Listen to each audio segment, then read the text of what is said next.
Et bonsoir, ça a pas fonctionné. Ça fonctionne, bonsoir, comment allez-vous?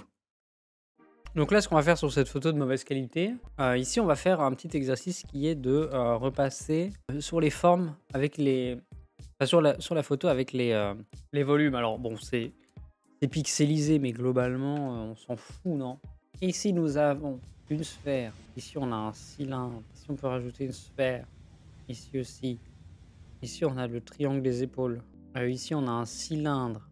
Ici, on a un deuxième cylindre qui s'affine.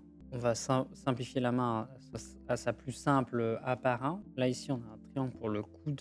Un premier cylindre. Le bassin qui est un cylindre composé d'un triangle en vrai.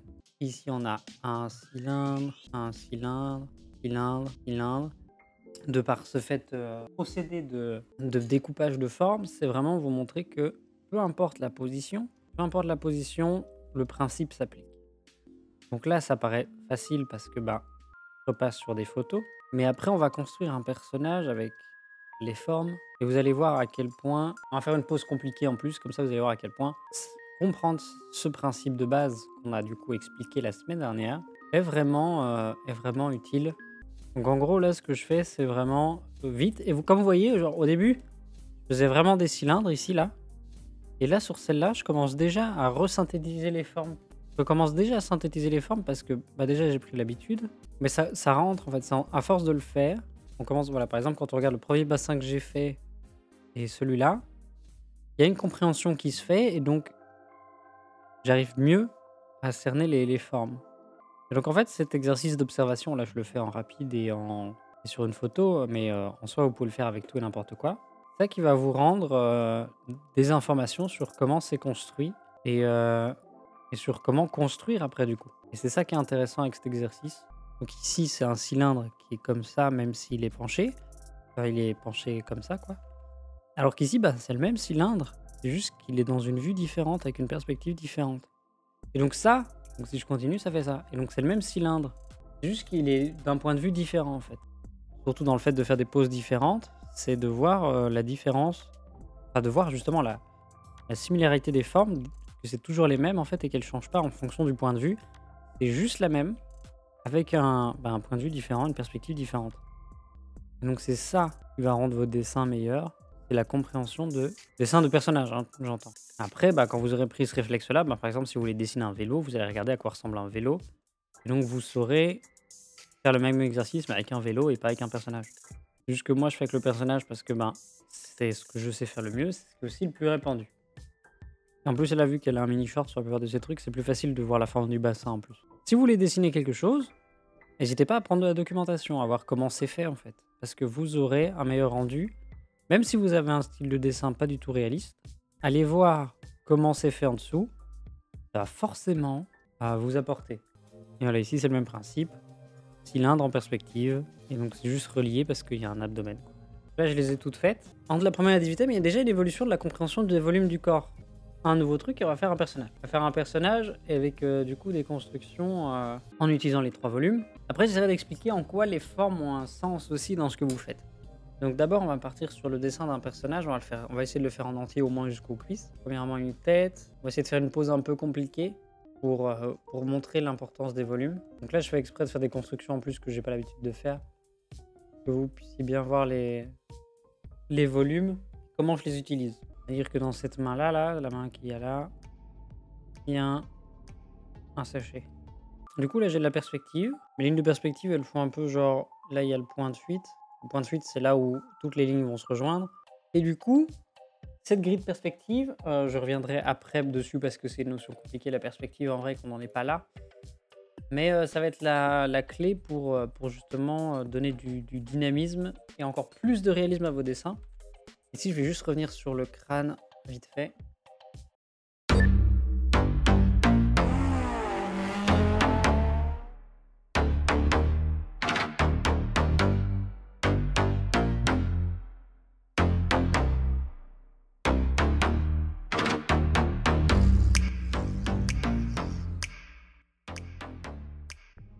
En fait, vu que cette épaule-là est plus proche que celle-là, donc on verra plus cette épaule-là que celle-là.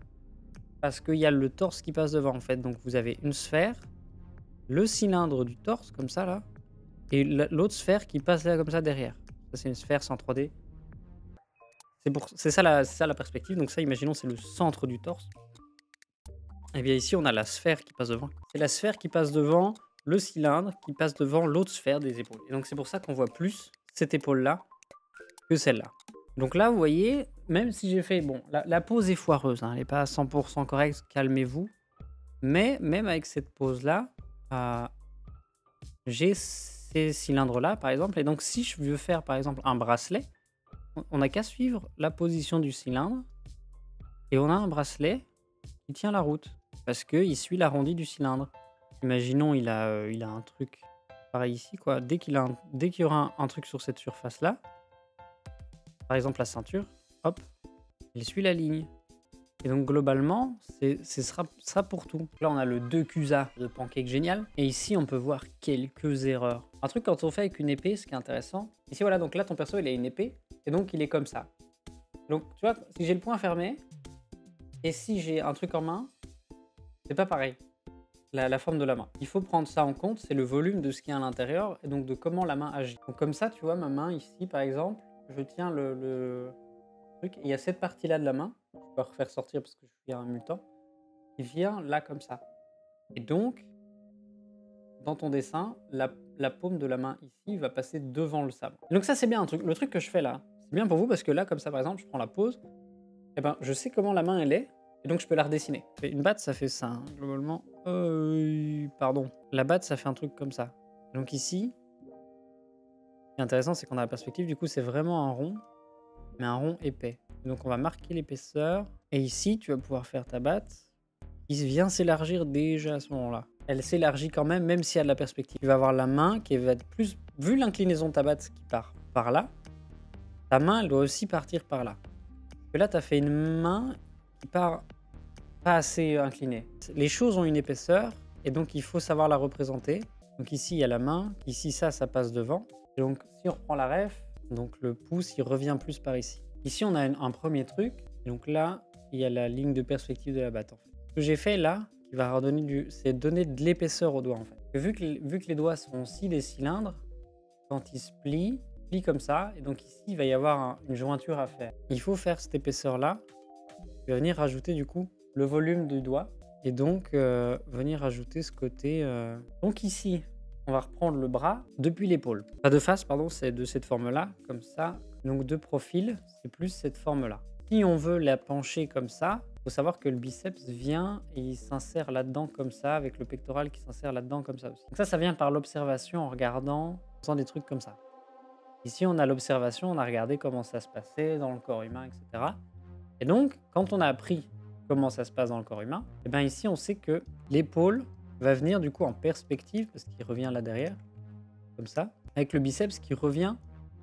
Là tu as fait le biceps mais tu l'as arrêté trop tôt parce que le biceps revient de là. Ici tu as l'épaule et ici tu as la clavicule.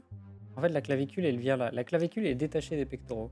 Ça c'est les clavicules, le mise du cou. Là vu que... Et là on a le trapèze. L'épaule il vient limite à la clavicule comme ça, avec du coup la clavicule ici, et là, le pectoral, un truc comme ça, qui est tiré par ici. Et par contre, aussi du coup dans le dos, là il y a l'insertion comme ça, et il y a l'épaule, le dorsal qui vient en relief en fait. Le dorsal dépasse du corps, parce qu'en fait une personne de dos, vous avez la tête, le cou, et en fait vous pouvez limite faire un triangle comme ça, avec les épaules, les bras, tac. Et en fait, il y a les trapèzes qui font du cou jusque là avec et le grand dorsal qui fait ça. Donc en fait cette partie là c'est le grand dorsal qui vient du derrière. Ça fait pareil ici, sauf qu'ici là le pectoral vu qu'il va dans l'épaule il est tiré vers le haut, et là vu que l'épaule il est plus vers le bas, et ben il est pas tiré, donc il a une forme différente. Ils sont pas symétriques parce que il n'y a pas ce principe de tirage. Et ici pareil avec l'épaule, avec le biceps ici qui vient là, comme ça, et le triceps parce que le bras est tourné, donc on voit le triceps. Le dorsal qui vient avec ici la ceinture abdominale, qui vu que ici est plié, va avoir une forme un peu plus comme ça. C'est pour ça que c'est intéressant l'observation chez les modèles humains qui existent vraiment, et les dessinateurs, c'est qu'en fait les dessinateurs ont déjà fait face à ces problèmes-là et ils les ont résolus. Et ici on a le triceps qui repasse derrière. Ça va créer de l'ombre aussi. Et ici, on a donc la partie du coude qui est normalement, enfin qui est compliquée. Il va y avoir le coude qui va venir faire cette partie-là, cette forme-là, voilà. Et la partie de l'avant-bras qui va faire cette forme-là, précisément. Et donc, on ne verra plus le biceps. Avec du coup, le muscle de l'avant-bras qui fait ça. Là, on a une forme déjà un peu plus logique. Et ici, ce muscle-là de l'avant-bras, en fait, il faut savoir qu'il revient par ici comme ça. En fait, le biceps revient dans l'avant-bras. Et donc, ça crée cette forme-là.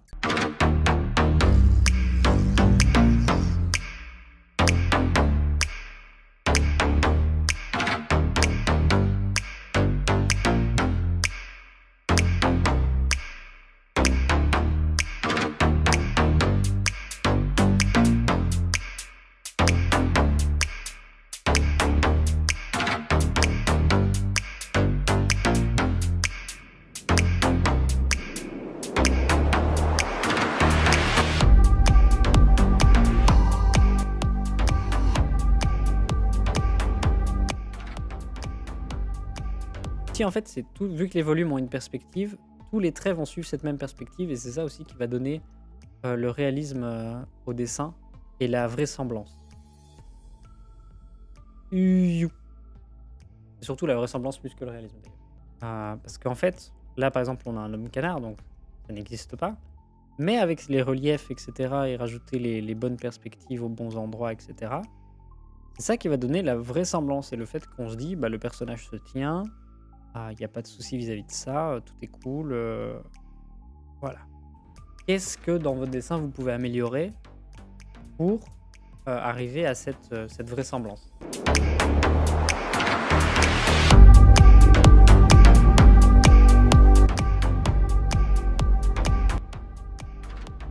Ce que je conseillerais surtout pour bosser et pour vraiment améliorer l'anatomie vite, c'est l'observation de modèles. Des photos de gens qui posent. Et bon, là, j'ai fait par-dessus, mais en gros, tu as la pose là.